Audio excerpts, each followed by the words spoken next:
बच्चों, let's read this question. So this question is a fill in the blanks type of question. ठीक है. क्या बोल रखा है? देखिए, work done in moving a unit charge. एक यूनिट चार्ज को मूव कराने में आपको कितना वर्क डन करना पड़ता है, वो आपका क्या कहलाता है. ठीक है, वो बताना है. ऑलराइट. तो देखिए बच्चों, इस क्वेश्चन का की कॉन्सेप्ट आप क्या लिख सकते हैं.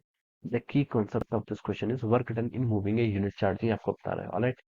तो इस क्वेश्चन का की कॉन्सेप्ट आप पोटेंशियल डिफरेंस से लिख लीजिए. क्या लिख लीजिए? Potential difference. ठीक है. This will be the key concept of this question. बच्चों देखिए कैसे मैं इसको लिख रहा हूँ पोटेंशियल डिफरेंस. ठीक है. ये मैं इसको एक्सप्लेन कर देता हूँ. ठीक है.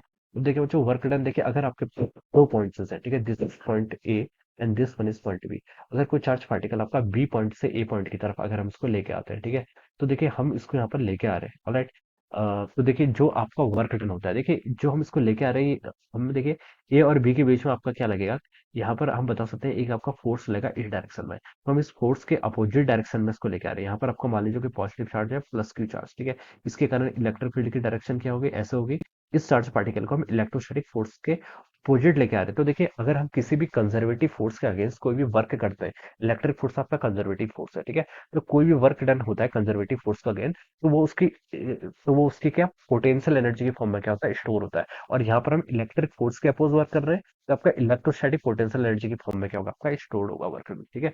तो हम क्या कर रहे हैं, यूनिट टेस्ट चार्ज पार्टिकल को बी से ए की तरफ अगर लेके आते हैं, मान, ठीक है, तो इसको मैं क्यू नॉट बोलता हूँ. इसका मैग्नीट्यूड आपका 1 के इक्वल होगा. ये आपका यूनिट पॉजिटिव टेस्ट चार्ज है. ठीक है. यूनिट चार्ज बोला गया ना क्वेश्चन में. ठीक है. तो हम इसको बी से लेकर ए तक के लेके आ रहे हैं. तो जितना भी आप वर्क डन करेंगे, ठीक है, डिवाइडेड बाई उसके चार्ज. ठीक है. Work done divided by the magnitude of the charge. इसे हम क्या डिफाइन करते हैं? आपका पोटेंशियल डिफरेंस डिफाइन करते हैं. दो पॉइंट के बीच में हम पोटेंशियल डिफरेंस बोलते हैं. और अगर हम इन्फिनिटी से किसी पॉइंट को लेकर आते हैं, तो उसको सिर्फ आपका पोटेंशियल बोल देते हैं. और पोटेंशियल देखिए आपकी एक आर्बिट्रेरी टर्म है, कोई फिक्स टर्म नहीं है. ठीक है. हम इसको डिफाइन करते हैं. इन्फिनिटी से क्यों बोलते हैं? क्योंकि वहां पर हम एज्यूम करते हैं कि पोटेंशियल डिफरेंस क्या होगा? जीरो के इक्वल होगा. इसलिए हम इसको आर्बिट्रेरी बोल देते हैं. तो यहाँ पर क्वेश्चन में बोला गया कि वर्क डन, देखो हम ऐसे लिखा लगते हैं, work done per unit charge. आप इसको यूनिट से बता सकते हैं. वर्क की यूनिट क्या होती है बच्चों? आपकी जूल होती है. ठीक है. Divided by Q. क्यू की यूनिट क्या होती है? आपकी चार्ज है. चार्ज की यूनिट क्या होगी बच्चों? कूलम होगी. ठीक है. तो ये किसके इक्वल होगा? जूल पर कूलम. देखिए किसके इक्वल होता है? आपका वोल्ट के इक्वल होता है. और वोल्ट किसके इक्वल होती है? आपकी पोटेंशियल डिफरेंस की यूनिट होती है. तो ऐसे भी बता सकते हैं. देखिए work done moving a unit charge is called, कितना क्या बोलते हैं इसको? आपका पोटेंशियल डिफरेंस बोल देते हैं. ठीक है.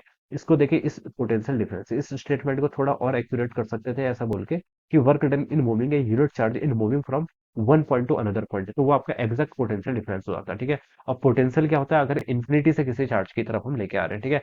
But potential difference will be the appropriate answer of this question here. Alright. तो ये क्या हो जाएगा इस क्वेश्चन का आपका right answer. So I hope you all understood this concept. All the best and thank you.